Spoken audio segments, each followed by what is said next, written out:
The Pediatric Lounge, a podcast taking you behind the door of the physician's lounge to get a deeper insight into just what docs are talking about today. From the clinically profound to the wonderfully routine and everything in between. Physician Computer Company. PCC empowers independent pediatricians, streamlining daily operations and improving financial stability. A trusted pediatric partner for 40 years, we offer award-winning support, personalized training, seamless data transitions, and practice analytics. With inclusive pricing, a lively peer community, and a free annual users conference, you can focus on what matters the most, your patients. Explore more at pcc.com. That is pcc.com. Pediatric Executive Development System, or PEDS, is a dynamic, transformative program designed to accelerate the growth and development of the leaders in the field of pediatric entrepreneurship. PEDS takes a hands-on approach to problem solving, addressing real-time situations within your organization. More than a theoretical course, it is a practical platform that accelerates learning. Look at our link on the show notes for more information. Hi, George. It's Thursday afternoon, and we're all in different parts of the country today. As usual. Well, today we have Dr. Adam Breslow, and he's going to talk to us about an interesting topic. What do pediatrics look like in San Diego? Welcome. Hi, it's great to be here. Nice to meet both of you. Yep. Dr. Adam Breslow is the CEO of Children's Primary Care in San Diego, and we met through one of his colleagues and fellow podcasters, Dr. Wendy Hunter, who is the host of The Pediatrician Next Door. We're so excited to have Dr. Breslow on the show to tell us what a super group looks like on the other end of the country, on the West Coast. Dr. Breslow, why did you become a pediatrician? It's a little embarrassing being called a supergroup, but thank you for that. From your question, there was no medical anything in my family. My father was a schmata salesman, Yiddish for the rags of clothing in the garment industry in Manhattan. My mom, who's still alive, was a New York City educator. She was a special education paraprofessional. We lived a very middle-class lifestyle. And at age 10, I just knew I don't know why I knew, but I just knew I was going to be a pediatrician. I've been drawn to the most vulnerable people around. I really wanted to take care of other people. And it's just really fun being around kids that generally a kid at heart. I have not particularly matured in my almost 63 years, and I couldn't imagine any other job. I had no plan B. There was no plan B. Luckily, it came to fruition, but there was no specific reason other than it's just in my DNA for some reason. So that's as good as I can make it at this point. So it's the American story, isn't it? You started with a dream and came from middle class and came up through the ranks through Rochester and into San Diego, and then lead many pediatricians in many different offices out there. Yeah, but I had no dream of being in San Diego. In case you don't know, it's a pretty nice place. If you haven't visited, it's a lot of people do visit here, and it's an awesome city. But my actual dream was I went to college in Philadelphia, and all I really wanted to do was to stay in Philadelphia. I loved Philadelphia, nice East Coast historic city. That said, I was on the wait list for my dream school, and I did not make it off of the wait list. I then had my plan B was to go back to New York City, and I was matriculated at Albert Einstein. I was accepted at Albert Einstein, and I went to high school at Bronx Science. So I had a lot of familiarity with the Bronx, lots of friends there. My whole social structure would have been either at Philadelphia or New York. And then at the last minute, literally the last minute, the University of Rochester, which was funded by Eastman Kodak, when film cameras were actually a thing, gave me this incredible scholarship that was just too good to pass up. So at the very last minute, I went from wanting to be in Philadelphia to having a room. I already had my room paid in the Bronx, and I took off. I didn't have any place to live in Rochester. I ended up living on someone's sofa for the first year as a medical student. That said, I showed up and they gave me too much money. I went to Rochester. Once again, back as a kind of middle-class person, I could only afford so much. So I went and had to follow that money. Rochester's a really nice place. It's a very pleasant town and the academics were outstanding. That said, back in the day before global warming was a thing, it was really cold and it's not a place necessarily for a young single guy. So I dreamed of going somewhere else. So I wanted to go back to Philadelphia, and that dream also got busted. CHOP is the hardest residency program in the country to get into, so they didn't accept me. And I just ended up wound up here in San Diego. That was not by design. That was just random good fortune more than anything else. Oh, wow. What a wonderful journey. Well, it's been pretty nice. I got married here, have kids here. All the other stuff happened out here nicely. It all fell into place. Oh, wonderful. How wonderful.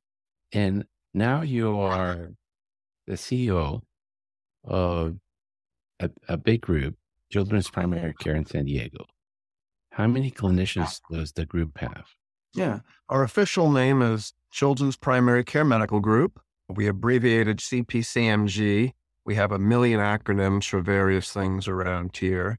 We started in 1995 with 27 clinicians, 26 doctors and one nurse practitioner, 6 practices, 9 offices.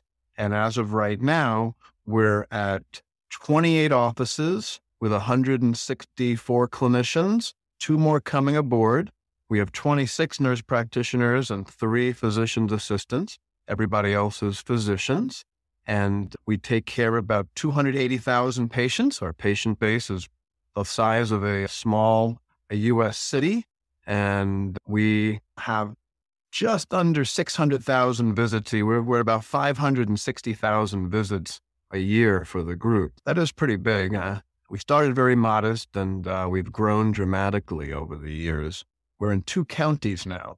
We're in both San Diego County and in Riverside County, which is the county directly northeast. North of us is Orange County, which is the SHE, the OC, that kind of thing. We've stayed out of that, but we went into Riverside County, which has really been one of the growth areas of childbirth in Southern California. So we moved into that area.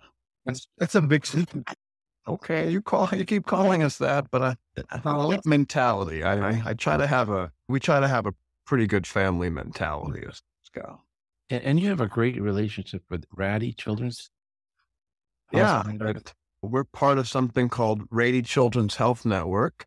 I have the pleasure of sitting on the board of Rady Children's Hospital, so I get to hang with all of the muckety-mucks who run that. It's an amazing institution. But Rady Children's Health Network is an integrated delivery system for which we are part of, like I said, the acronyms. We're part of CPMG, Children's Physicians Medical Group, which is our IPA, which is the contracting arm for RCHN, Rady Children's Health Network, which is the integrated delivery system.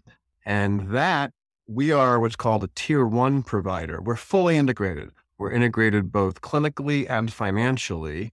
There are a number of other tier 1 providers. So we're about 80% of the tier 1 RC patient base.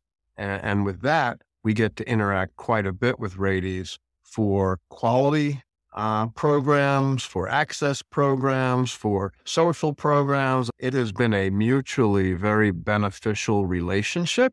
And I think we love them. I think they love us. I'm pretty sure I think I can say that. But between the specialists, the primary care, the hospital, then all the ancillary services, we shockingly get along really well. It really is a model for other integrated delivery systems. But we're all kids all the time. Yeah, it's all. How is your corporate structure? How is it? Excuse, what's structured? Your corporate structure. Are you guys know outside email matter? Thankfully, that's one of Some of the questions are going to be, this is a secret sauce. This is a personal secret sauce. CPCMG is physician owned, physician governed, physician managed. So we are affiliated with RCHN. We're affiliated with Rades. We're not owned or governed by Rades. Our group was founded by one of my mentors, Dr. Leonard Kornreich, who was very entrepreneurial primary care pediatrician in the South Bay of San Diego, and really believes that physicians do know what's best for patients and patient care in a very collaborative fashion. So we are very kind to our partners, whether our management team partners, but CPCMG is a medical professional corporation.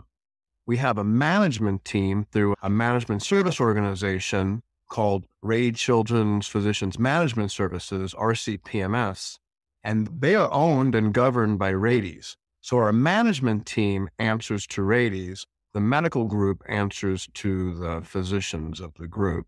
And it too has been a very symbiotic relationship.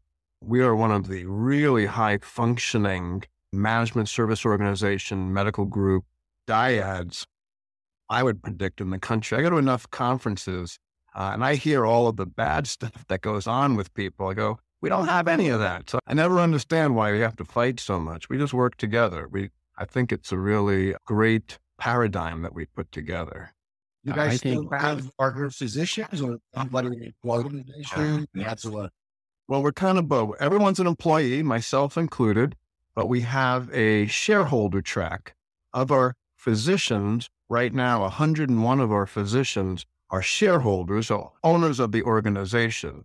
And that's been quite the journey. When we first started, only the original founding clinicians, the founding physicians, were shareholders. I was just an associate physician for many years. And as we've developed over the years, we have associate physicians who are either on the shareholder track if they meet their criteria, or they're off the shareholder track, and that's usually by FTE status more than anything else. Then our nurse practitioners and our physician's assistants are all employees of the corporation. So I think we talked to a lot of people across the country, and they all share the same secret sauce. One is physician-led with a strong partnership with strong administrators. And two is a strong culture of people first, patient first, doctors first. And finally, relationships. The ability to maintain the relationships within your partners, with the children's hospital, with the community, with your patients. And it seems you're really doing all of those on steroids. I would agree with that statement. I think there's a few other secret sauces coming from our end, but one of our other mission-oriented, we take care of everybody, that we are the largest single safety net provider for kids in a single medical group in California. 43% of our patients are Medicaid. So it really helps. We're in every community. We're very diversified. We have commercial HMO PPO. We have Medi-Cal HMO PPO. We have TRICARE. We have a few. We love them as well. Cash pay patients. They're always welcome. And when times are good, we've done well with our commercial fee-for-service patients. When times aren't so good, our capitated patients keeps the income flowing. Our diversification and being really, we've led the way for decades with DEI type work. We've been inclusive for all payer mix for the entirety of our organization. We're very proud of the fact we don't turn anybody away. The only caveat, we turn Kaiser patients away. So we do turn them away. But for the most part, we don't turn anybody away. You want to see us, we're happy to see you. And we bend over backwards.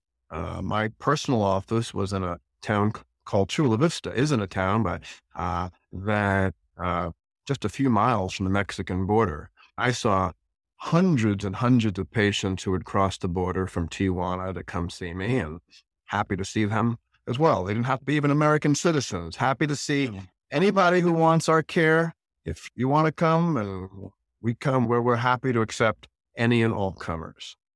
Have you ever thought about expanding outside of California? We thought that the answer is we can think of a lot of things. Our group, though, with all of our success, is still pretty young. We're coming up November 1st is our 28th anniversary. And times have not always been so great at here. The first decade was putting together all of these disparate 3 to 6 doctor practice groups together. And we were a group of practices. It's only been in the last 12 to 15 years that we've become a group practice. So we're still finding our way, and we're not quite ready to have that type of grand vision yet. But we've thought, it's been in the discussion, but no, that's not really our thing at present time. We're going to stick, California's nice enough, and we're doing well enough. We need to still mature. We're still in our late adolescence and a medical group. We are not mature enough right now for those kind of grander visions. Now, you seem to be targeted for takeover and flying out, and I take your see them knocking on the door every other. Well, not every other day, but they know our email address. They know my email address, and I do get contacted. I'm gonna have to leave it at that because it's been an interesting journey when it comes to when people come and knocking.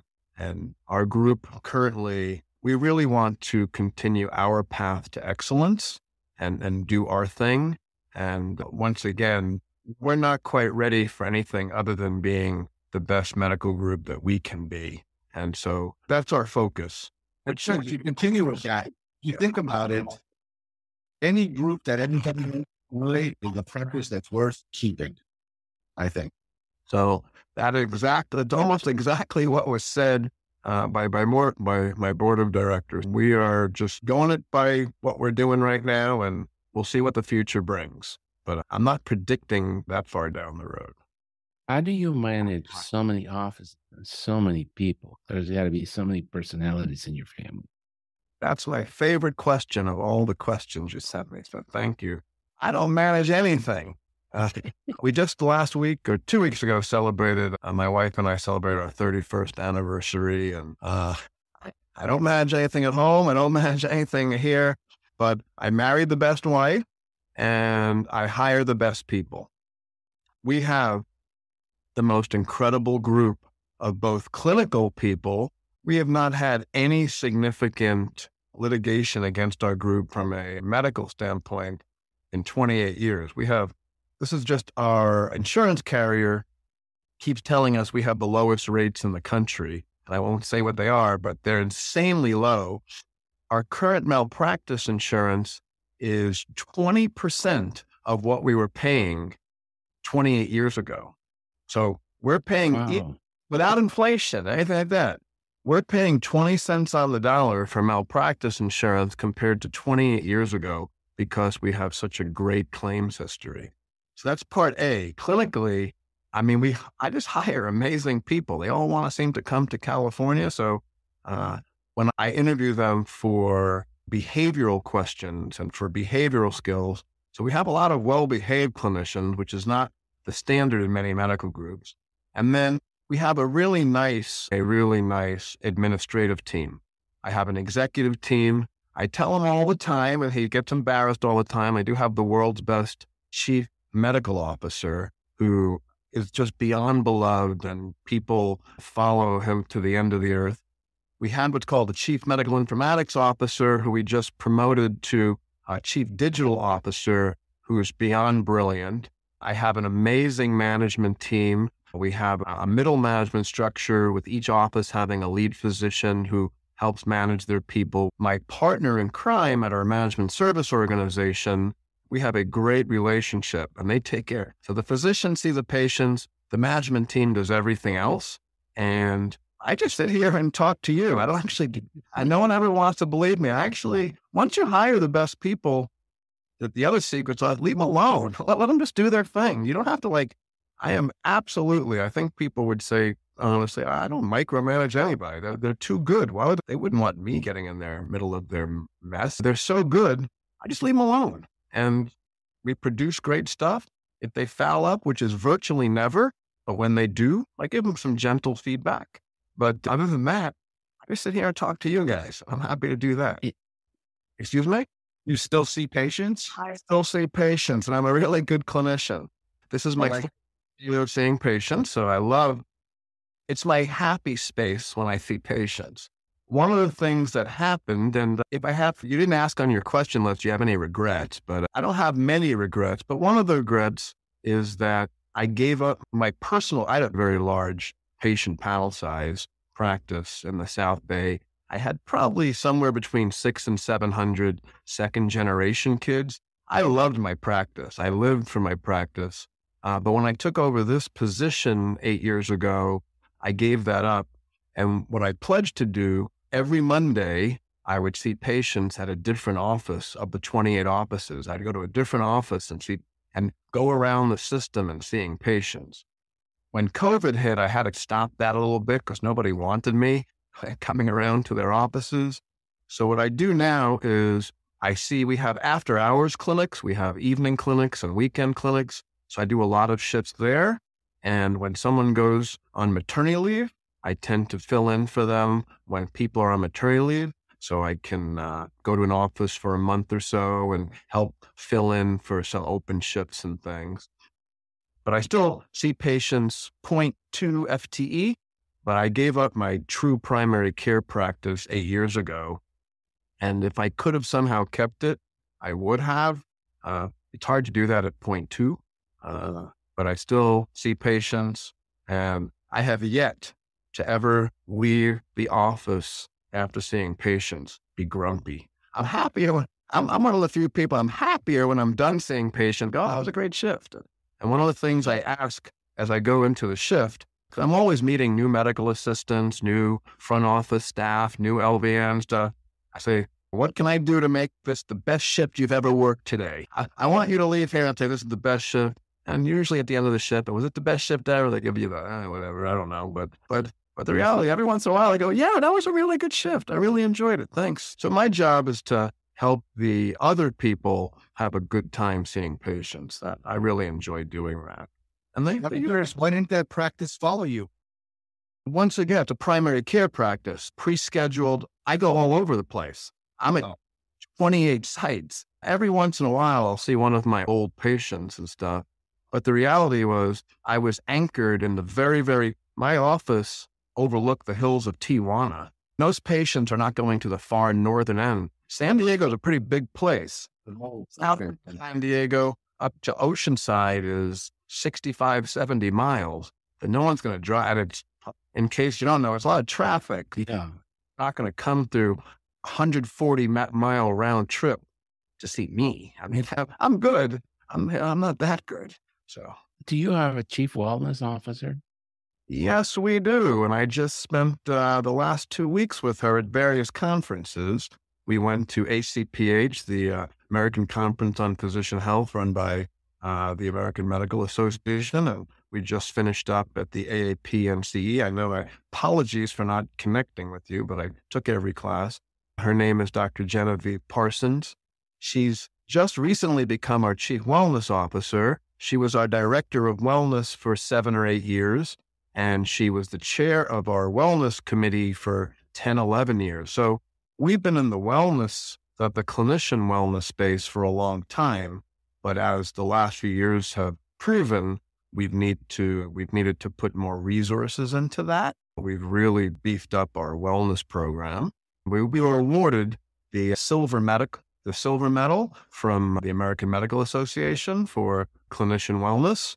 So we were in Palm Desert to accept our award because of the great work that she's been leading. Wow. And what do you think is the biggest, most important role that you play for your group? Is it building culture, or simply just, as you said before, hiring the right people and let them be superstars? Yeah, more the latter. A secret for, I guess, I don't know how many people listen to you. I was not always the best behaved clinician, and I was not always fully positive all the time. And I was like young, grumpy guy who I can't wait to start taking things over type stuff. I've really learned over the years extreme patience for processes and procedures. And obviously, if a kid is bleeding in front of you, I jump all over that. Kids not breathing well, jump all over it. But from administrative processes and wellness and from building all of the things that you need to build, the most important thing is to be patient, because people just want to know you have their back. They want to know that you care about them. They want to make sure that you are moving things forward. And then when you do hire the right people, they carry on that torch. Most of this has been it's not been the steep rise of anything. It's just been the slow, steady movement to clinical excellence, to operational excellence, to cultural excellence, to wellness excellence. It's a slow, steady rise. I'm a long distance runner and I don't know how to go fast. I don't know how to do anything else except go in one direction straight. I take the principles of long distance running, which is just build a base and just keep practicing, keep training until you get better at it. I can still run. I still run half marathons, and I can't do marathons, but I can do half marathons, and I go slow and steady and I still can do it. That's the general philosophy on that. Yeah, those are wonderful thoughts. Is there a course that you took for patience and to get the grumpiness out? Because Georgia and I might need it. Well, I don't know about that. You're the grumpy. I'm the lovable guy. Everybody loves. My father, who worked on the Schmattemphy, he was basically Archie Bunker, if you remember who Archie Bunker is. Yes, absolutely.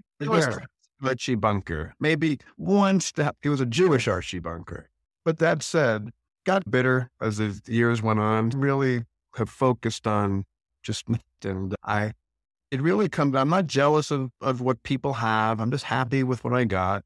One of the things that I really believe more than anything else that will help any organization, does not be medical, is have gratitude for what you do have. Don't worry about all the things you don't have. I live in a very modest house. I drive a very modest car. As you can tell, I wear very modest clothing. You too, I can't tell Dr. Herb, that could be an expensive shirt. But Dr. George, I'm sure it's not that expensive a shirt. That being said, I believe in modesty. I believe in living modestly and dressing modestly. So I don't worry about those things. So see, this is a very personal question. You can tell me none of my business. Do you meditate? Not at all.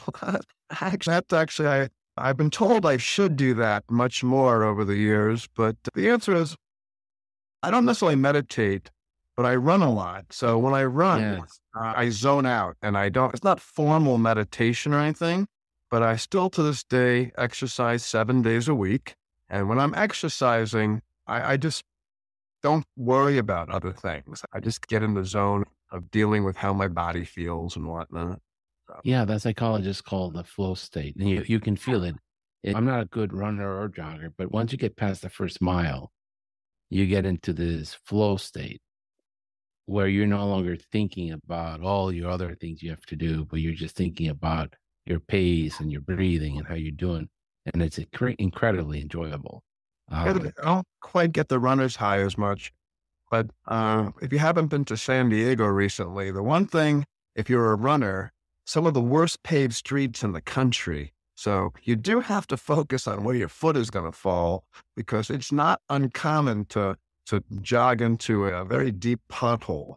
You have to be a little bit present and keep your eyes in front of you. Otherwise, you can really get injured.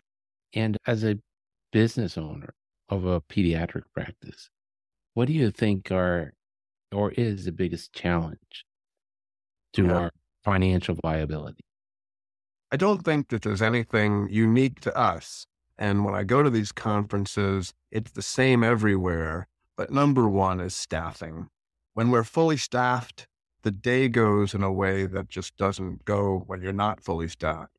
And the biggest challenge is keeping our staff engaged, keeping our staff well paid well enough so that they want to stay with us, getting good enough benefits, treating them like respected colleagues and not treating them like they're your servants or anything. Physicians do tend to have a understanding way to work with. The physicians who are able to treat their staff like exalted colleagues. They stay a lot longer and the staffing is better. And then number two is just the focus on clinician wellness, that people are hurting out there. And I get to hear, for better or for worse, some of the difficulties. But physicians, we've had spousal deaths, we've had child deaths within our organization of our clinicians. We've had horrific family problems with accidents and injuries and illnesses. We've had financial problems. We have a lot of things that go on in people's lives that does not let them be the best in the office. And we have to help them through it. And then the office doesn't necessarily help them be any better. So we really have leaned into giving as much support as we can. We've built something over the years called TLC, Talk and Listen Confidentially, a program of 10 of our clinicians who just someone that you could, just talk to, and non-judgmental. They don't give you any advice. They just listen to you for things. We have a very active wellness committee. We have very active programs we have what's called regional wellness champions to get out there and to really be with their teams, to know that we have their back. So between staffing and wellness, we make enough money. We're not going to go bankrupt. So what we really need is just for the stuff we do to get paid for. What I was going to ask, and I don't mean to interrupt you, but yes, we all would hardly any pediatric practice can hire an RN anymore because of the cost. At least the Medicaid program in Virginia is not a very well-funded one. It's worse in New York. Two of the worst programs for Medicaid are California and New York. And how do you recruit all these great people and keep giving them the things they need in expensive neighborhoods when we're constantly being nickel and dime by health plans and managed care organizations? I'm sure we'll keep the secret over here. But number one, in the last few months, we've hired 9 RNs. We have an amazing management team who knows how to treat their people. The RNs are part of our management team. We do pay market-based rates, and people like to be part of the integrated delivery system. But that said, I'm trying not to give away anything too much proprietary on this one. That diversification that we talked about, and I know you talk about how Medicaid's been very good to us. In California, we have Prop 56, which bumps us up to Medicare rates. We've gotten lots of benefits from the ACA funding over the years. We've gotten lots of benefits from the high-tech funding over the years. But we do the work. We deserve every penny that we get. But the secret sauce is you can actually do pretty well on Medicaid, but you got to do the work. And we don't complain about it. We just do it. And then, fortunately, both our federal and state government has been very good to primary care in the Medicaid space. And most of our competition don't do any Medicaid. And so when nobody was showing up during COVID, they got nothing. We got a lot, even with that. I would caution you to think that one of the things I believe wholeheartedly, if everybody in this country, especially every pediatric clinician in this country, even took 10 to 20% Medicaid, we'd be a way better country health-wise, and you'd be okay. You'll somehow put food on your table, you'll drive a nice car, you'll have a nice vacation, you're not going to starve, but it comes back to that whole gratitude. I don't worry about that I didn't make the highest amount ever humanly possible. I live perfectly fine. I don't need to be Bill Gates. I'm not going to be Bill Gates. On the Medicaid space, if you're committed to it. Yes. 100% of Medicare for Medicaid line of business, that's really good. A lot of states are. So 56 does for you. Yeah. Yeah. So we are not as lucky. In New York, they are at 45% of Medicare, which makes it really difficult to run a practice 50% Medicaid when you're only getting paid 45 cents on Medicare. In Virginia, it's a little bit better. It's only 73%. So it's very state dependent. Not that we're looking to get rich off of the Medicaid patient, but when you're getting paid $45 for an office visit, like you are in some practices in Rochester, it's not sustainable. is not sustainable. You're losing $20 every time you see that patient. I want to be clear. We're not 100% Medicaid practice. And we had our first 15 years at the 45%, and we still managed to work through that. But that comes with the diversification. We have really good contracts for our commercial patients. We have good HMO contracts, good TRICARE contracts. I don't want everybody doing, it's not right. Unless you're a FQHC, doing 100% Medicaid is a death sentence. But 10%, you'll still be fine. And Yes. you get good access and you'll be okay. And yes, you'll be doing good for the world.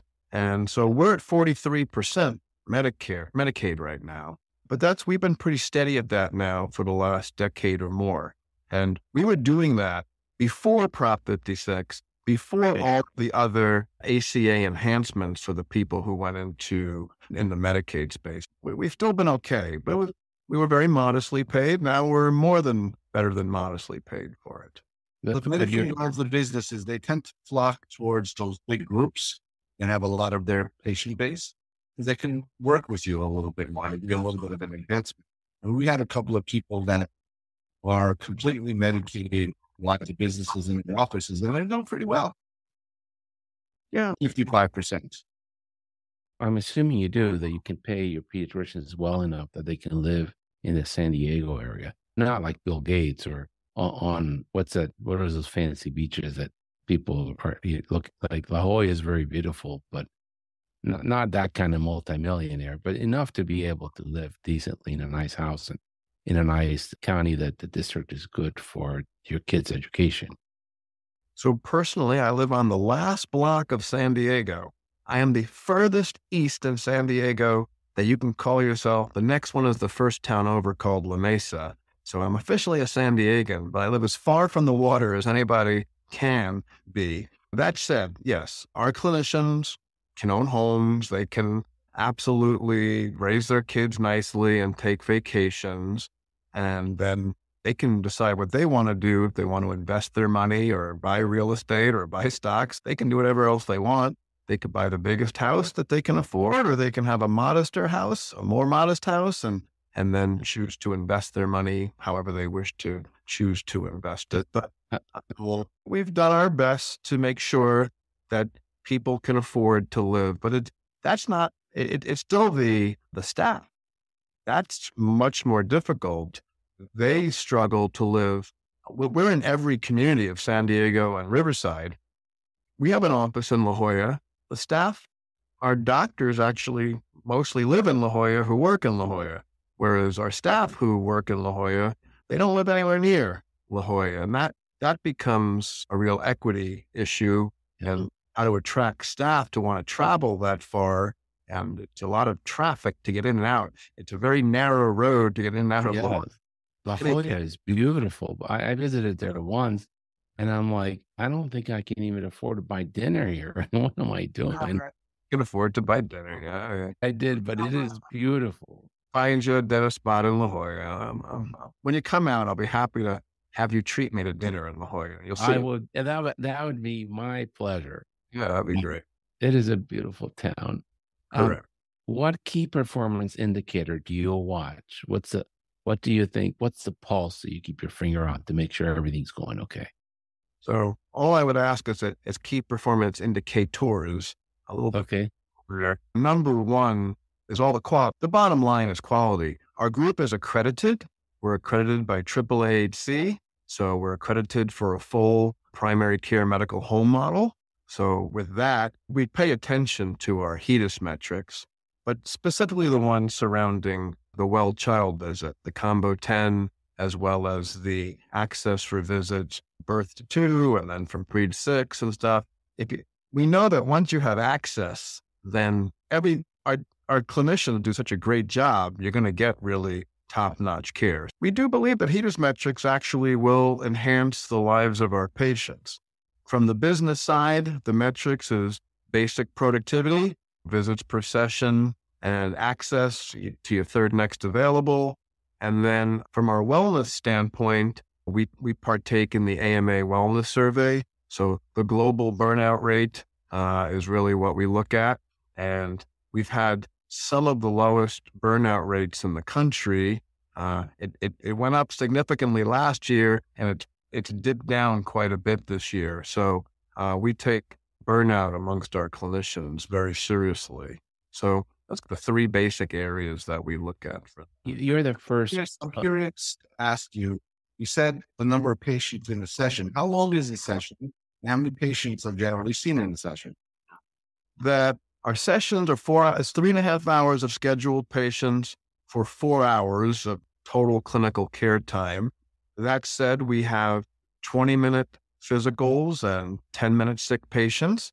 For adolescents, the clinicians can choose between 20 or 30-minute physicals for adolescents. For patients, we have a proprietary, it's really amazing. We have this proprietary risk and resource tool that we've built into our electronic record. So if you score high enough on the risk or the resource needs, you can extend visits for mental health visits or things like that to have longer patient time. But a standard template, if it was just like clearly, blank, would be for 14 patients per session, of which 6 or 7 are checkups, well visits, and 6 or 7 or 8 are for sick visits. We've really pivoted into mental health quite a bit, so those are longer visits. But the reality is our average clinician, despite whatever the template is, sees about 11 patients a shift. So about 22 patients a day, which we have some who do. It adds up to more like 28. Excuse me? It adds up to like 28. The spots are available for 28. It ends up actually being about 22, 23. We have some who see in the 30s. We have some who see in the teens. But on average, the average clinician at CPCMG is about 22 to 23 patient visits per day.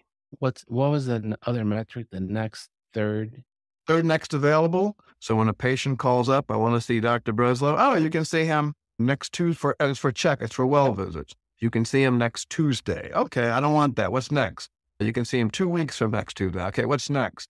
Then the third next available is the industry standard for access, and it's supposed to be less than 30 days.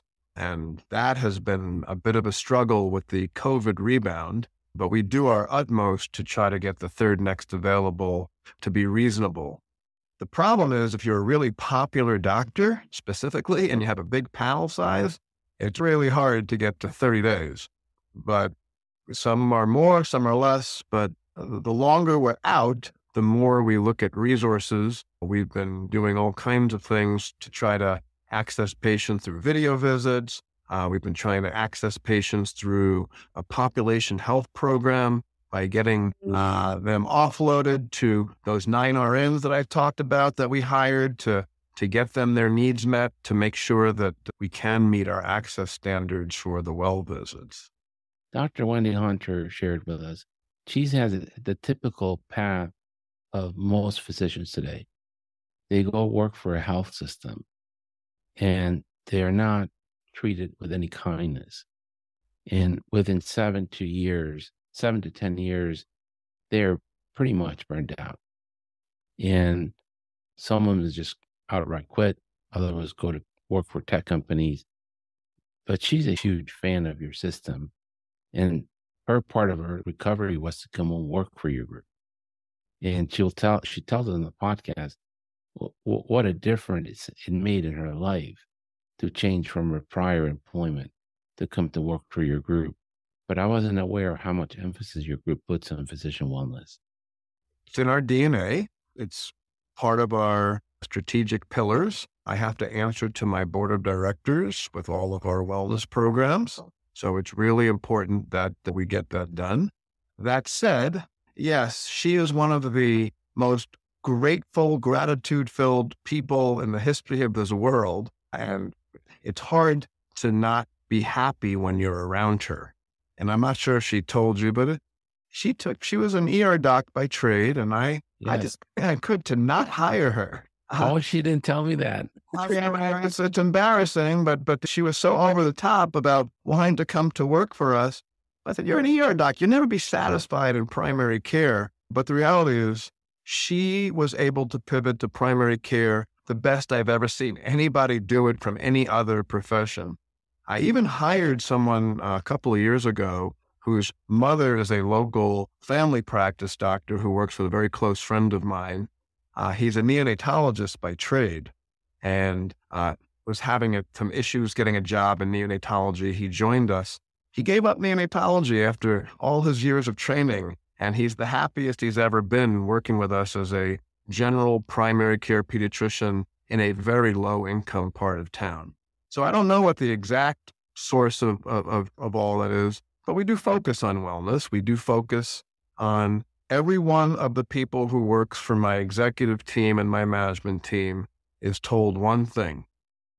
We serve our people. They don't serve us, we serve them. So they reach out to you for something. It's what can you do for them? What can you do for your people? And if you expect them to just do stuff for you, you're spoiled. Get out of here. So I've had to let a few people go from my management team over the years. Not many, but when it's all about them and their needs, they are not appropriate and they leave. They either leave the organization or they at least leave their management structure. But we're pretty good about giving feedback. I would say that's, I'm good. I'd like to get to great on that. I'm not great at it, but I think I'm better than most, but I'm not where I need to be. But you have to give people feedback. They have to serve others. And if they're selfish, it ain't going to work. So it seems like you have culture and everything. I'm curious to hear about your infrastructure and technology. You have a good system. You're not death by 1,000 clicks system. We have a great system. We still have death by 1,000 clicks, but every week we get 1 click less. Since, like I mentioned before, one of the people I work with, Dr. Michael Jacobson, is our chief digital officer. Just like we have the best CMO in the country, I believe we have the best digital clinician.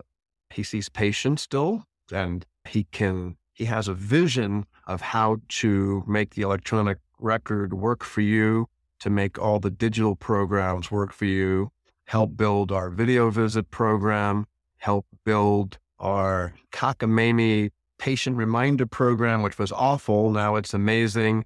Help build our digital tablets and help build the patient-entered questionnaires. So when you come for your visit, you just basically are put in a room and the doctor can come see you right away. You're not sitting there filling out 100 forms because we have a really nice system that lets you do all the work ahead of time. The clinicians barely have to chart because the patients do all the charting for you with the patient-entered questionnaires. Once again, I didn't do any of that, but I gave them freedom to explore doing those things. And we're looking into something right now called building a digital front door and really having a true comprehensive system for which any patient can access and do all the self-scheduling they want, get all the forms they want, get all the information they want, get all the access they want, and not have to have the barriers of waiting on hold for 20 minutes to talk. But if you need to talk to somebody, you can do that too. We have a great relationship with the hospital because the mothership, which is Rades, is the main contractor for our Epic services. Then we have an amazing relationship with our management service organization who helps do the day-to-day infrastructure. We really have a nice triumvirate of people who get to work on making it work for our clinicians. It has a long way to go. I mean, believe me, we have burnout in our organization and we have people who complain about their in-basket. And we have people who complain about too much charting and too many clicks, but they know that we're doing stuff about it. We're not just like saying nothing we can do. Sorry, everybody, just deal with it. It goes back to your comment before of just your nameless, faceless thing within a corporation. The corporation is the clinician. We take care of each other. We try to have each other's backs. And the management team, literally the executive management team, if they don't do that, they don't stay around very long. So let's listen to Dr. Wendy Hunter, a pediatrician, podcaster, rum player, and avocado farmer in La Jolla, California, as she describes on our podcast what it is like to work for Dr. Braslow and his executive team. Don't forget to listen to Dr. Wendy Hunter's podcast, The Pediatrician Next Door on Apple or wherever you listen to your podcast. You love going to work. As much as a pediatrician possibly could, yes. I've got it Yeah. as good as it gets. It's a hard environment to work in, right? Yes, but it is 300% better than you were in the health system. Oh, so much better. And I feel like if I need something, someone cares and wants to make it better. And having that control and that hope makes all the difference. This is the first time I've ever heard of an outpatient physician say a good thing about it. I can guarantee, I have 100% guarantee. If I said everybody tomorrow, go back to paper charts, not a single person would say I want that. Epic is really good. And everyone actually likes it except for the stuff that they hate. Everyone has something within Epic that they don't like, but we have a good relationship with our hospital, with the Epic team. They come out here, we meet with them.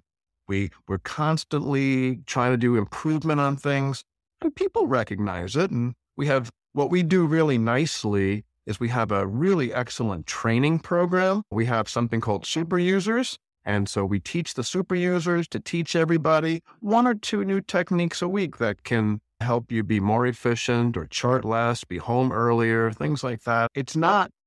No one likes electronic rec. There's not a single person who says if it didn't exist, they wouldn't be happy, but they're not going back to anything else.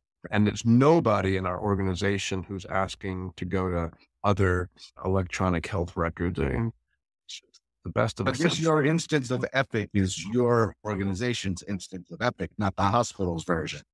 We're part of an integrated delivery system. So yeah, it's called the Rady's instance of Epic. Right. Make the approval for a change. That if it's in primary care, we tell them what we need, and we have a great relationship with their team. They have not let us down. If they tell us we can't do something, they give us, here's why. And as long as you give us a good why, we're cool with that.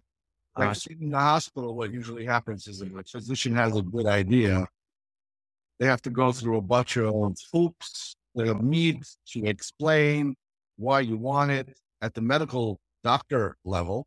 Then you got to get to the IT people. Yeah. Usually medical doctor level. Really in our we have a great relationship. I don't hear this with other people that I meet around the country. I have regular one-to-ones with the Rady CEO. I sit on the Rady board.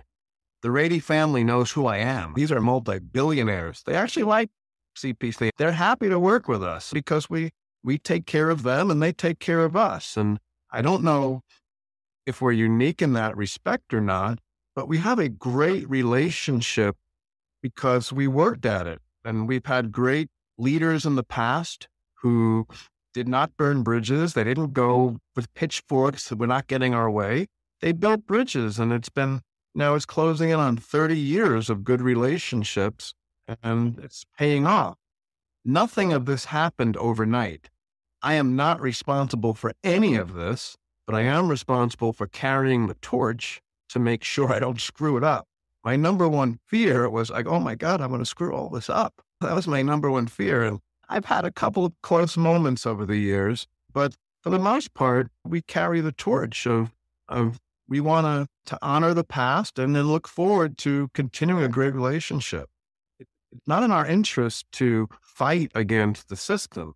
We work with them, and maybe it's unique to us, but the Rady administrative team is so incredibly friendly to primary care. I don't know how to say it other than the fact that they trust us, we trust them. They're really friendly to primary care. So why do I want to screw that up? I'm not going to worry about if they didn't approve one thing we asked for. Okay, if they approved the 22 other things we asked for, so be it. Why make a fight over that? I think you're an outlier.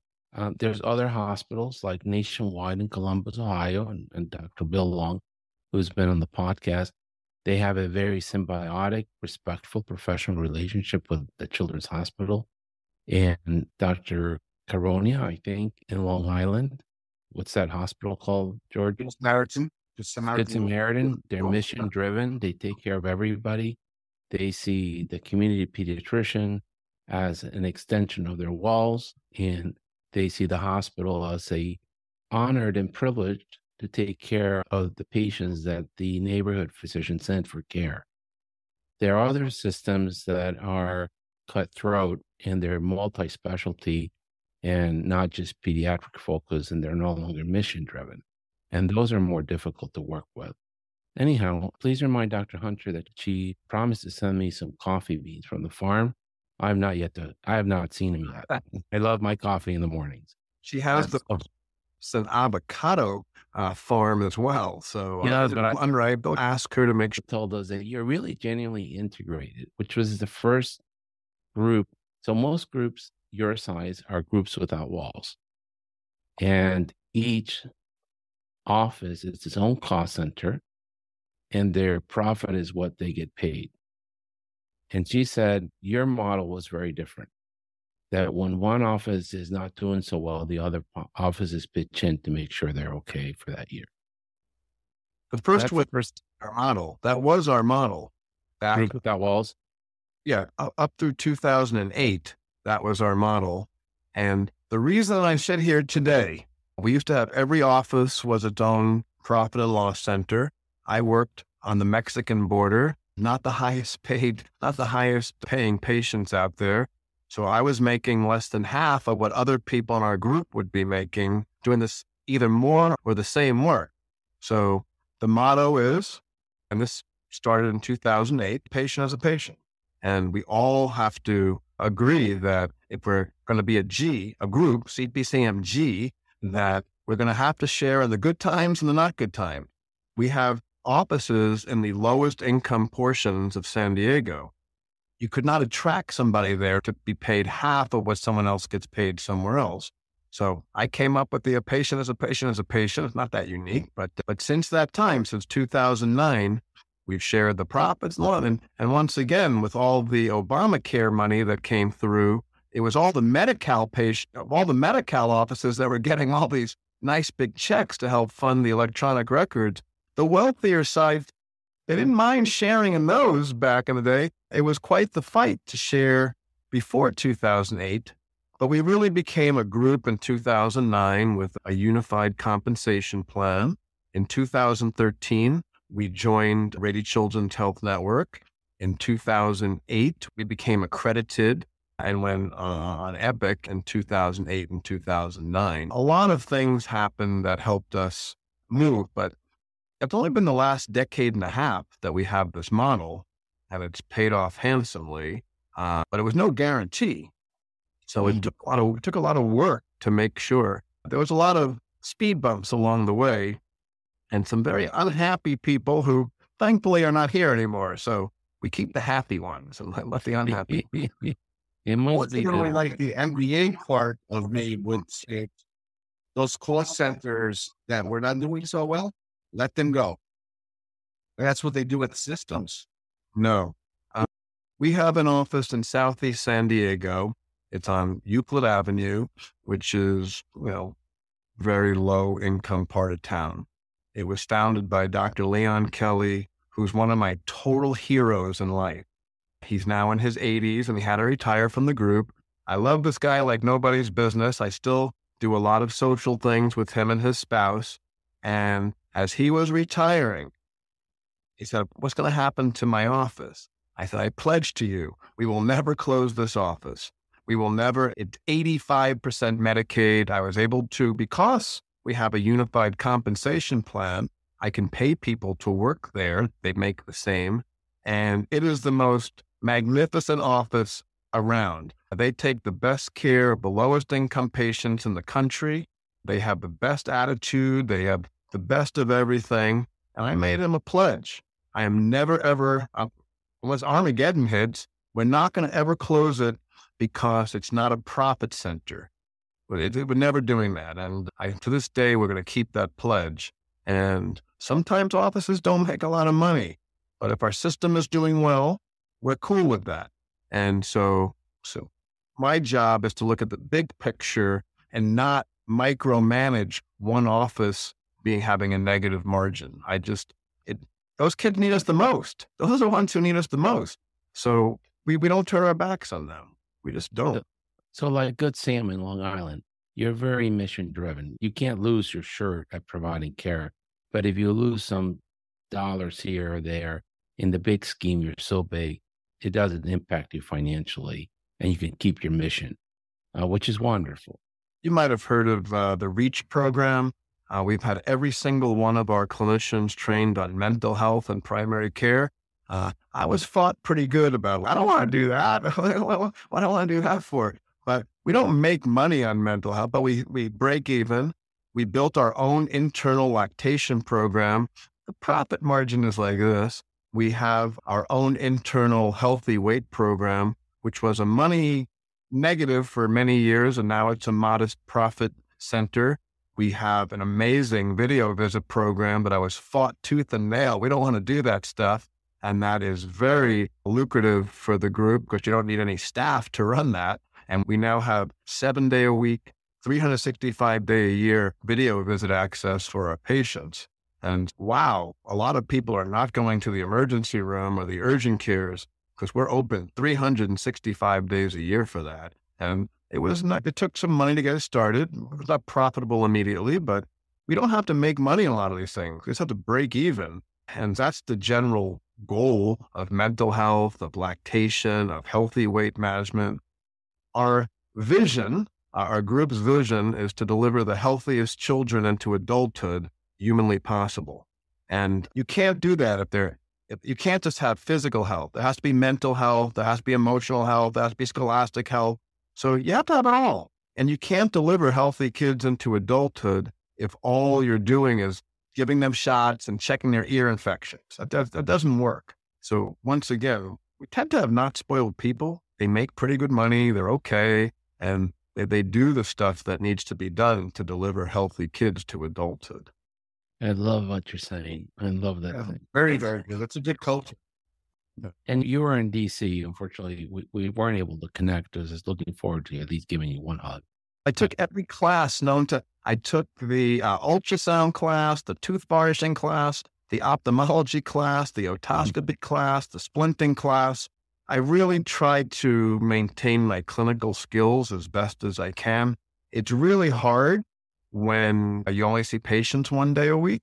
It's really hard. So I made a commitment to do my best to try to maintain my clinical skills.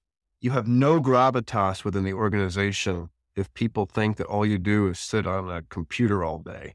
I've made a personal commitment to maintain as best clinical skills as I can. I was way better 20 years ago. I attended probably between 4,000 and 5,000 deliveries. I love being in the delivery room. I moonlit at Rady's ER for 20 years in the urgent care. I worked at the receiving home for abused children called Polinsky Center for the foster care kids. I was in the Naval Reserve.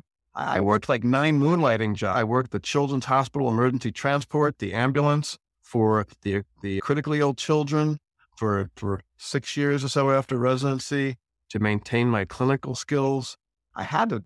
Pediatricians weren't paid hardly anything back then, so a lot of moonlighting jobs. But my clinical skills is really important to me, and I do my best to try to maintain them.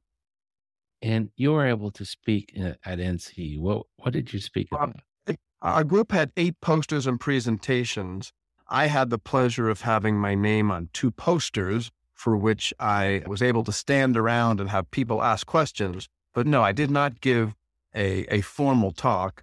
But one of our posters was regarding our integration of mental health in the primary care. The official title was Evaluating Patient Outcomes in a Multi-Center Pediatric Primary Care Behavioral Health Integration Program.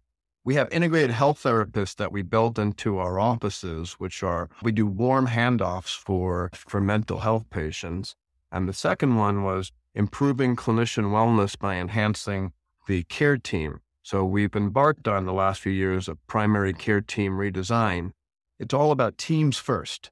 It used to be patients first. Now we've put teams first because you can take the best care of the patients when you have the best teams. We've really been revamping our primary care teams to do the best job regarding clinician wellness. So those are the 2 basic topics.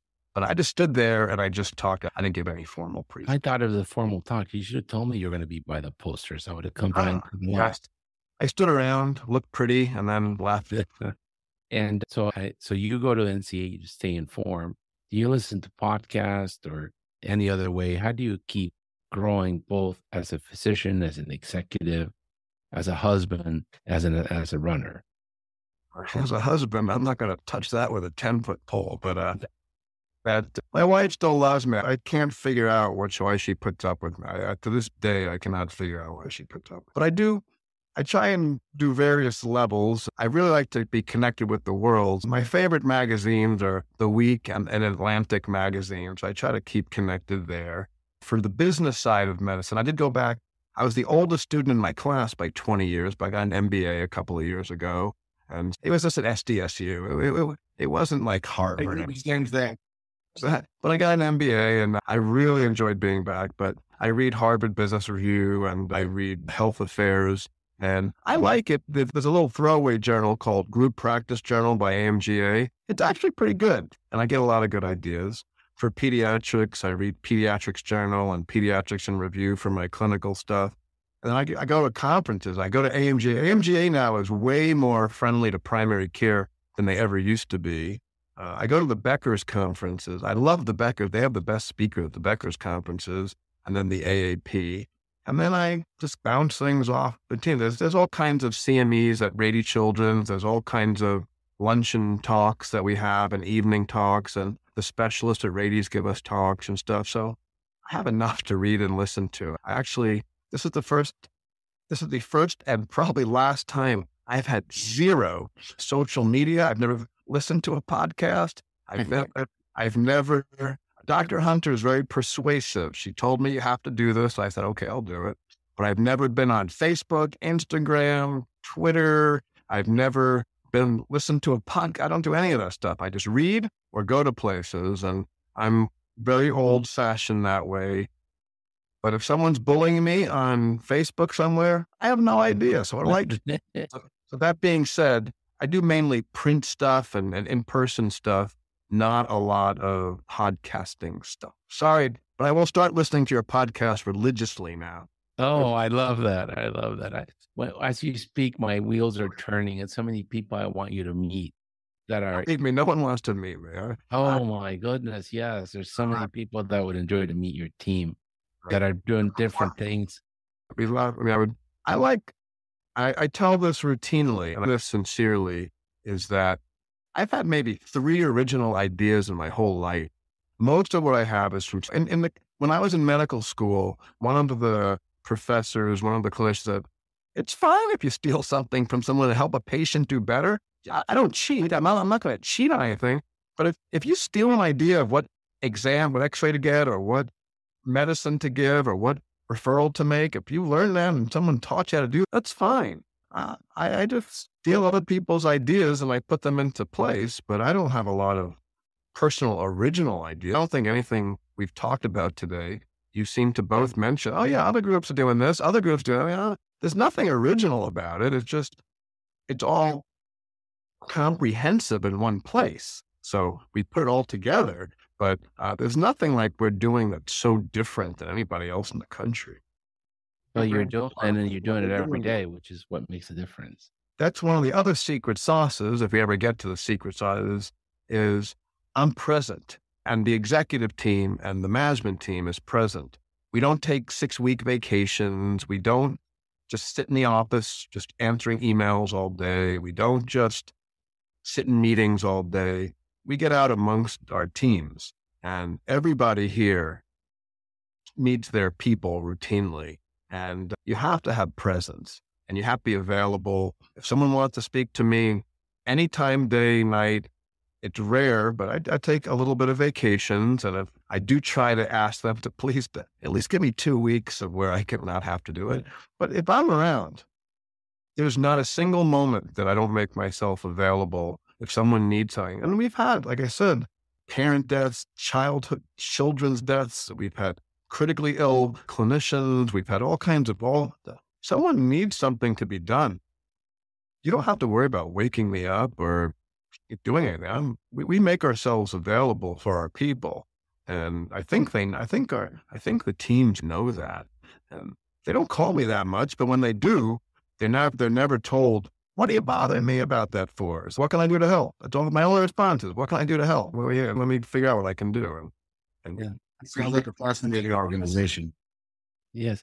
You very much remind me of a restaurant chain here in Northern Virginia, and their management team, which is the owners, do exactly what your management team does. And the CEO and the CFO and the chief, they even have a kitchen where there's a chef that's in charge of everything for these 10 restaurants in different places. They will show up unannounced to one of the stores, they call it, and they will sit down and they will order 2 or 3 dishes and 2 desserts, and they will taste for quality. And it's random. It could be your restaurant today, mine tomorrow, George's the next day. You don't know they're coming, but you know that at some point in the week they're going to stop by and see how things are running. And they're huge on wellness. And this has been 15, 20 years ago. All of their managers, including what they call their managing partner, who is the person in charge of that store, have to go through an intensive psychological assessment and course so that they learn patience, so that when a server asks a stupid question, they don't just bite their head off, but have a good way of teaching that person, how do you take care of the customer? When a customer is angry, they don't react, but they try to resolve the problem for the customer. And that focus on the employee, the management team, and the management team showing up makes their food so consistent and their customer experience so consistent across any one of their stores in any given day, which is what you have been able to achieve. The general philosophy, and once again, I stole this from somebody else. Take care of the people who take care of you and you'll be well taken care of. That's not an original thought. But the reality is, I just take care of my people. And they take care of me way better than I take care of them. It's a good symbiosis. And maybe that company, I'll be retiring in the near future at some point. I'll go work for them. I don't know myself. We do have a mandatory retirement at age 70. So I got 7 years to go. And then From the executive or for the executive and the clinic? for clinical, and everyone has to see patients. I don't think they want me around too much. I'm in this role for 2 more years, and then I have to figure out what to do for 5 years until I'm 70, and then I'll probably ride into the sunset. Oh, wow. What have I not asked you that you think is important to share with pediatricians? So our audience is people who are starting up to leaders of really big groups throughout the country. What have I not asked you? Well, maybe what brings me, joy and doing, and the joy still comes from, I go around town and routinely run into somebody that I saw 10, 20, 30. I've been in town 38 years. So I'll see someone and they hung on my word from 30 years ago. I was at the symphony a couple of weeks ago with my wife, and I ran into a nice mother who remembered me. And then she had divorced her first husband. She was with her new boyfriend, but her kids are now 25 and 28. And in front of my wife, your husband, he changed my life. I would not have been able to raise my children without, it was like so over the top. I didn't do anything. Our kids did not have any significant help. I remember the really tough cases, and our kids just were basic, healthy kids. And it was so over the top of how, and my wife does not put up with my praise too much in public. But the reality is, the most joyful thing is knowing that people talk about you around the dinner table. When the kids were sick, I want to see Dr. Breslow, or they say stuff like that. Many years ago, I had this mother who had a beautiful 4-year-old girl, and she was in the local emergency room, and she had the ER docs. She said, I wasn't even on call, but she said, you have to come in and see my child. She had a big facial laceration.